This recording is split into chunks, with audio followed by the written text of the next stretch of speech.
military of continuous support. Anambra State House of Assembly members embark on 3-day retreat to reappraise performance. Ministry of Defense hands over 20 armored personnel carriers to Defense Headquarters. Australia to increase production of natural gas till 2050. A very good morning to you and welcome to our breakfast this morning. My name is Sijoma Uche. Before we go, Governor Chukwuma Soludo has come for a total turnaround maintenance of the Anambra State economy and promotion of core Igbo values. Let's give him maximum support for the task ahead. Welcome to the news. Anambra State Governor Professor Chukwuma Soludo has assured his administration's continuous support to the military as they are crucial in the fight against insecurity in the state. The governor gave this assurance through his deputy, Dr. Onyekachukwu Ibezim, when members of the Federal House of Representatives Committee on the Army paid him a courtesy visit in his office at Government House, Oka. Government House correspondent Emmanuel Okonkwo tells us more.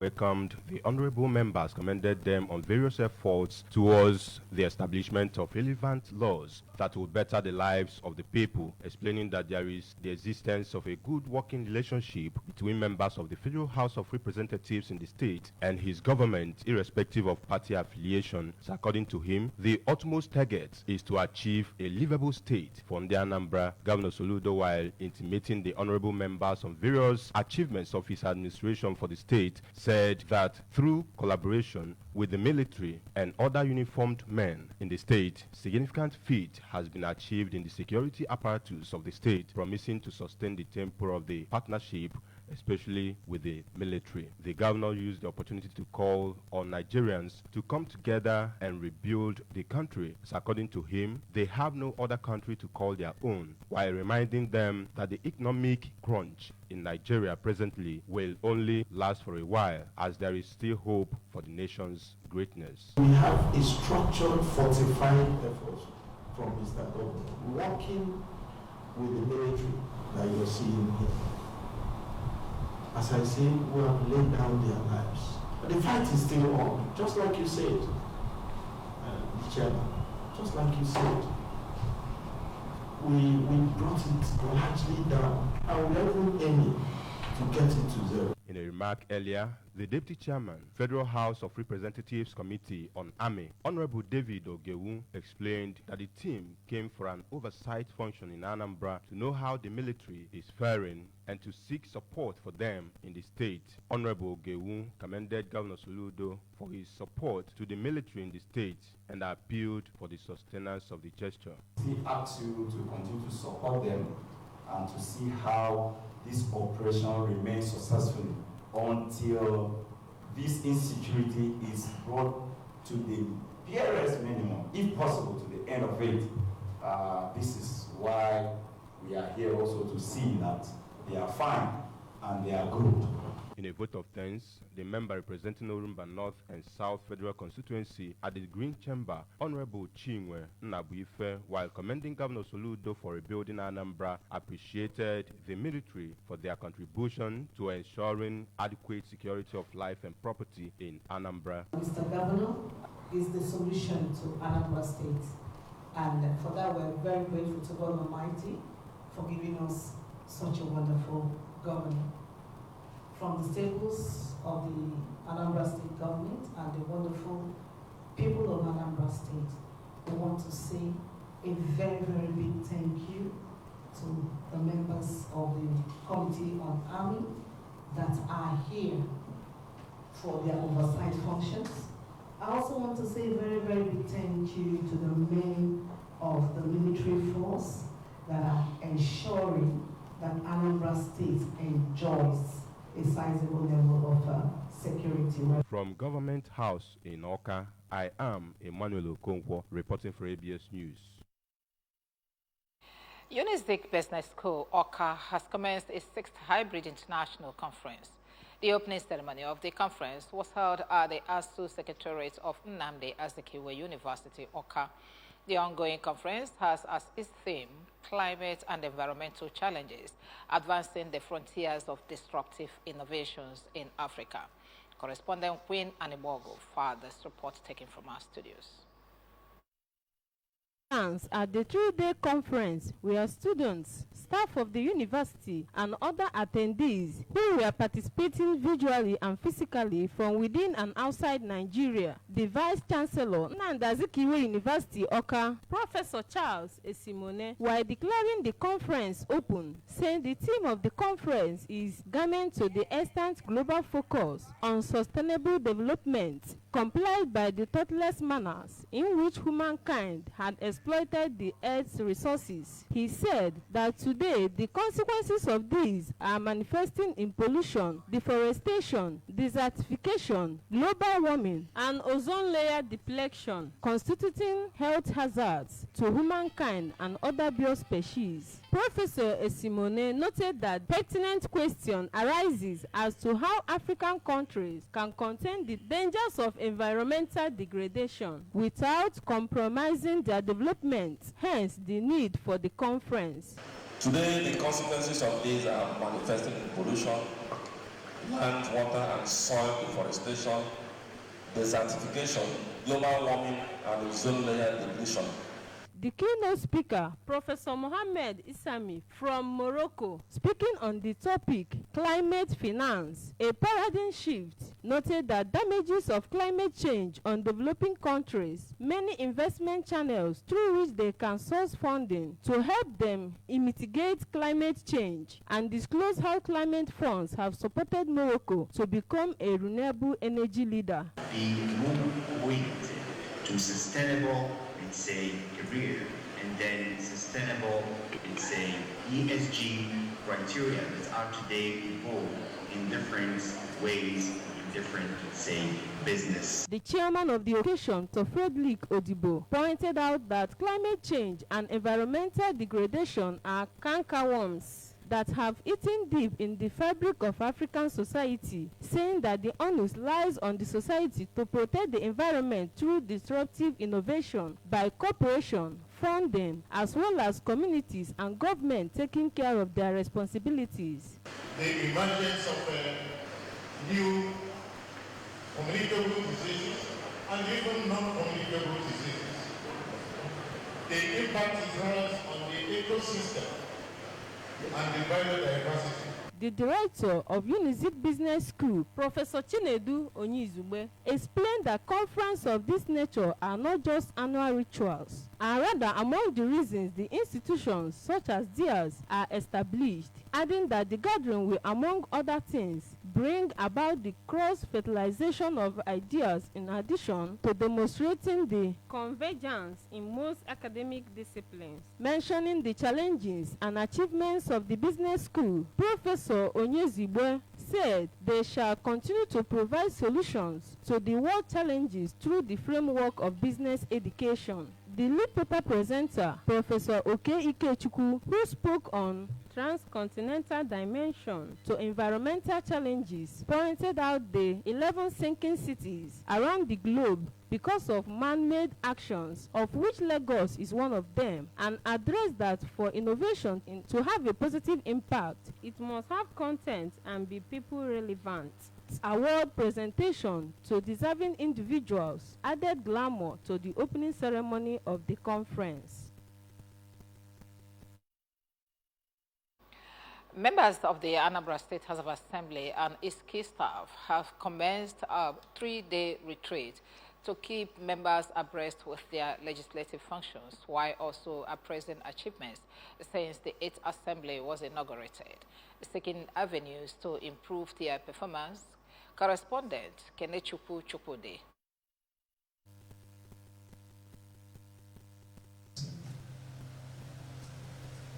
The retreat held in Enugu had principal members of the House, former clerks of the State Assembly, and other key staff attending the three-day retreat. In an opening remark, the Speaker of Anambra State House of Assembly, Right Honorable Somto Udeze, emphasized that the program is to improve the capacity of members to ensure quality representation while also serving as an avenue to appraise the function of the Assembly for nearly a year since it came on board.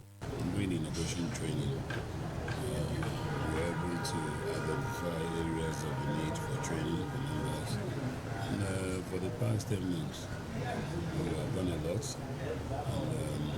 And by doing that, we also find out there are some areas where we need to reassess our activities. And the only way we can do that is to come on the retreat and for training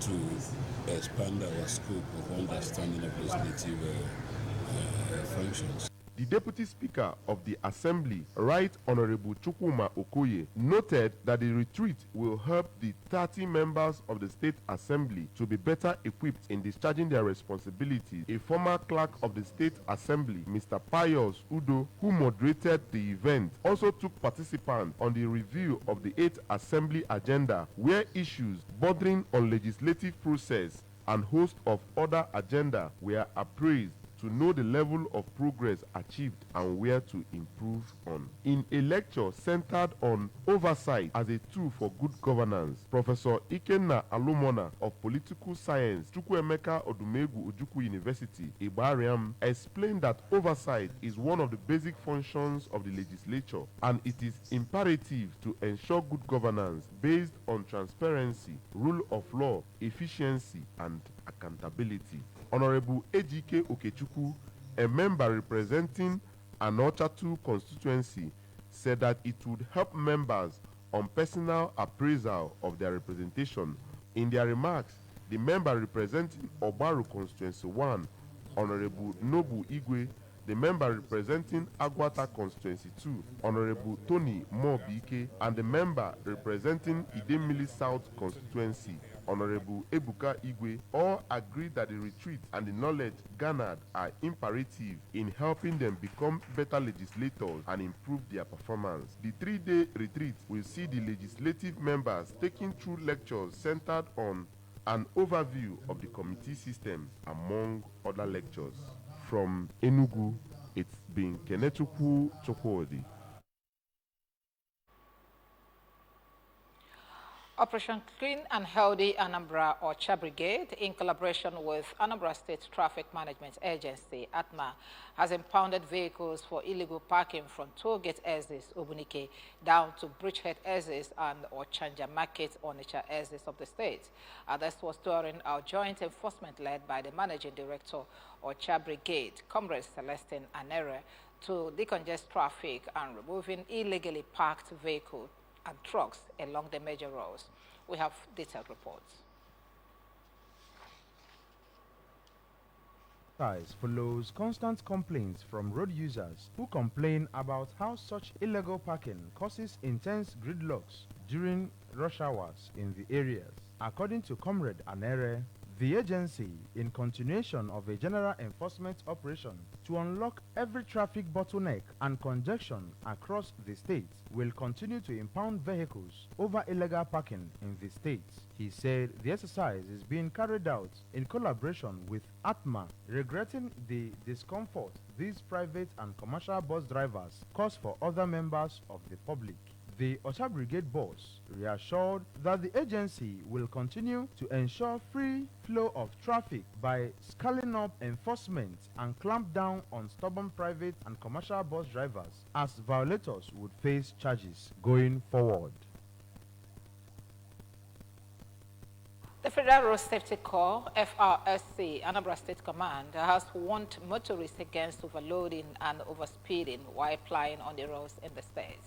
The sector commander of the command, Mr. Adoye Irelewuyi, gave the warning during a public enlightenment program in Abia to mark this year's World Road Safety Day. Correspondent Chibuzo Koye completes the story. Mr. Irelewi, who delivered the address of the president of West African Road Safety Organization, WASO, Osamane Maiga, revealed that the day marks the 16th year since the establishment of WASO, said that the organization has excelled in promoting and encouraging the exchange of experience and information among members, creating awareness on effects of road traffic crashes in the region, among other things, pointing out that the journey has not been an easy one, but with their collective efforts. He said that the day, which marks the commemoration of the celebration with the theme Safe and Sustainable Transportation in West Africa, Lessons for Road Safety Agencies, urged all member states, non-governmental organizations and stakeholders to drive the mandate to all nooks and crannies of the country. He stated that most motorists are fond of risking their lives by overspeeding and overloading on highways, which ought not to be so. The creation of our highly esteemed organization, West African Road Safety Organization, WASO. Today marks exactly 16 years we started the journey since inception, and we have excelled in promoting and encouraging the exchange of experience and information among members, creating awareness on effects of road traffic crashes in West Africa, encourage the creation of road safety bodies where they do not yet exist within the West African sub-region, and through advocacy visits, revive the participation of non-active members. Taking the students and personnel on public enlightenment, the Deputy Corps Commander and Head of Operations, Mrs. Okora Awasam, charged operatives of the command to discharge their duties diligently while observing best practices in the profession. She challenged members of the public to discourage trucks from carrying cattle and humans at the same time, or carrying petrol in vehicles as a result of scarcity, stating that it will no longer be business as usual, as the command will deal decisively with anyone who is found wanting to violate the traffic law. The vehicles that come from the north, they carry cattle, they carry human beings, and the passengers, they carry goods, which is not too palatable. That is why our Corps Marshal said, no, enough is enough, and let it get to the grassroots. We don't want to record deaths again because of that. Representative of St. John of God Secondary School, Mrs. Nkoliko Kafo, appreciated the command for the program, which she described as very impactful and educational, and assured they will both educate other students and parents of the institution for more enlightenment, while questions by students formed the high points of the event.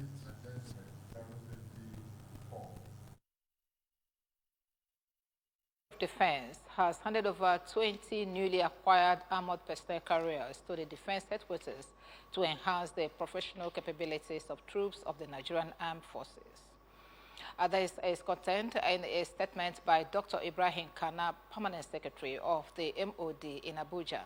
The APCs were handed over to the Chief of Defense Staff, General Christopher Musa, by the PS. In his remarks at the handing over event, Kana said that the step was geared towards bolstering the nation's defense capabilities to effectively address the emerging security challenges in Lagos, set markets on fire. He also said that he was geared towards enhancing the operational capabilities of the Nigerian Armed Forces. Australia has announced it will ramp up the extractions of use of gas until 2050 and beyond, despite global calls to phase out the fuels. Prime Minister Anthony Albanese's government says the move is needed to shore up domestic energy supply while supporting a transition to net zero. However, critics argue the move is a rejection of science, pointing to the International Energy Agency, IEA, call for the huge declines in the use of coal, oil, and gas to reach climate targets. Australia, one of the world's largest exporters of liquefied gas, has also said the policy is based on its commitment to being a reliable trading partner. Bayern Munich's Harry Kane and Paris Saint-Germain's Kylian Mbappe are joint top leading scorers in the UEFA Champions League and season ahead of Real Madrid's final with Dortmund on June 1. Kane and Mbappe have 8 goals each to their names. However, both players will not play in the Champions League final after their teams were eliminated in the semi-final stage against Dortmund and Real Madrid, respectively. Behind Mbappe and Kane are Manchester City striker Erling Haaland and Atletico Madrid forward Antonio Griezmann, who have 6 goals each to their names. Remember, you can follow our news and programs on ABS from any part of the world by liking our Facebook page. Follow us on Anambra Broadcasting Service. Subscribe to our YouTube at ABS Television. On X as ABS Radio TV and on Instagram at ABS Radio TV. You can also log on to our website at www.absradiotv.com. Main points again. Governor Soludo has reassured Nigerian military of continuous support. Anambra State House of Assembly members have embarked on 3-day retreat to reappraise performance. Ministry of Defense has handed over 20 armored personnel carriers to Defense Headquarters. And finally, Australia to increase production of natural gas till 2050. And before we go, Governor Chukwuma Soludo has come for a total turnaround maintenance of the Anambra State economy and promotion of core Igbo values. Let's give him maximum support for the task ahead. Thank you very much for watching. My name is Sijoma Uche. Do have a good weekend.